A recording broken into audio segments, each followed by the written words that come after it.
One of the biggest issues was Rick Perry's thoughts on Social Security.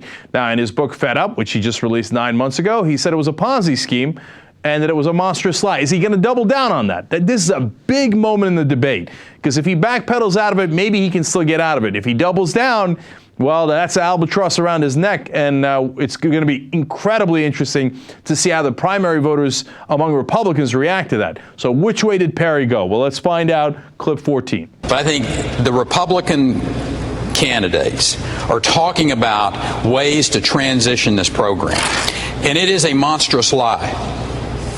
It is a Ponzi scheme to tell our kids that are 25 or 30 years old today, you're paying into a program that's going to be there. Anybody that's for the status quo with Social Security today is involved with a monstrous lie to our kids, and it's not right. Wow, he doubled down. He's not playing. But that might be a terrible idea. For example, in a national poll, who thinks Social Security should be cut to help balance the budget? The answer was 84% of Americans saying they do not want to cut Social Security, even if it's to balance the budget. So that is a deeply unpopular position. And Perry, being the gambler that he is like, I mean, again, he reminds me of Bush. I don't give a damn how unpopular my positions are. I'm going to plant a flag there and go, so what? Right?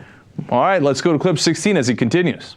Your former political advisor, Karl Rove, said that kind of provocative language could be toxic, as he put it, in a general election.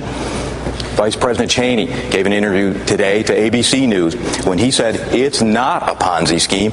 Quote, it's a program that a great many people depend on. My understanding is you're standing by every word you've written in that book. Yes, sir. Is that right? You know, Carl has been over the top for a long time in some of his remarks. So, I'm not responsible for Carl anymore. But the fact Vice is, President Cheney, though, said it's not a Ponzi scheme. You say it is. Absolutely. If Vice President Cheney or anyone else says that the program that we have in place today and young people who are paying into that expect that program to be sound and for them to receive benefits when they reach retirement age, that is just a lie. And I don't care what anyone says. We know that. Well, you don't care what anybody says because other people have facts and you have your lies. That's the great irony of this. Rick Perry is 100% lying about Social Security. Here are the real facts. Right now, the Social Security surplus is up to $2.6 trillion. You know that they redid Social Security in 1983. And they changed a lot of the rules to make sure that it was solvent for many years. In fact, right now, as things stand, it will pay 100% of benefits all the way up to 2038. That is 27 years from now. And then after 27 years, in a worst case scenario, all it does is pay 80% of benefits. So when he says your kids won't get benefits, that's a monstrous lie. And Rick Perry doesn't mind because he says, I don't give a damn what anybody says. You can come at me with statistics and facts. It is irrelevant to me. I am a Republican. Well, Mitt Romney's going to take him on this clip 17. The issue in the book Fed Up, Governor, is you say that by any measure, Social Security is a failure. You can't say that to tens of millions of Americans who live on Social Security and those who have lived on it. The governor says, look, states ought to be able to opt out of Social Security.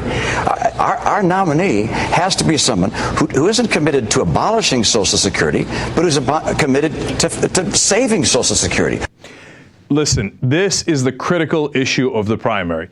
And I am absolutely fascinated to see how it's going to go. And I don't know which way it's going to go. Because Rick Perry is basically staking his claim to the primary voters are massively extreme. They hate all entitlements. And if I stand strong, no matter how extreme the position is, no matter how unpopular the position is, no matter how false the position is, I will win the primary. And he might be right, but I don't know. Whereas Romney's saying, well, look, I am going to do a whole host of incredibly conservative things, and I'm going to give away trillions of dollars to the rich, et cetera, but I'm not going to kill Social Security.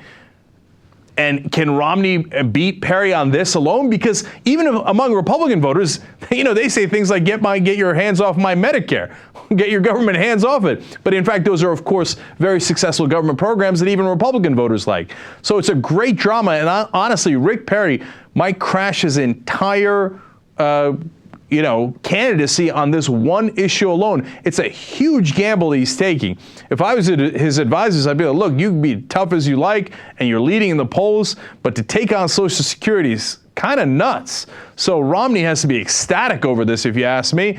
And right now, his advisors are telling every single press outlet, Perry wants to kill Social Security. Perry wants to kill Social Security. So we're going to find out how that played out. And it's going to tell us a lot about the Republican primary voters, and that's why I'm so interested in it.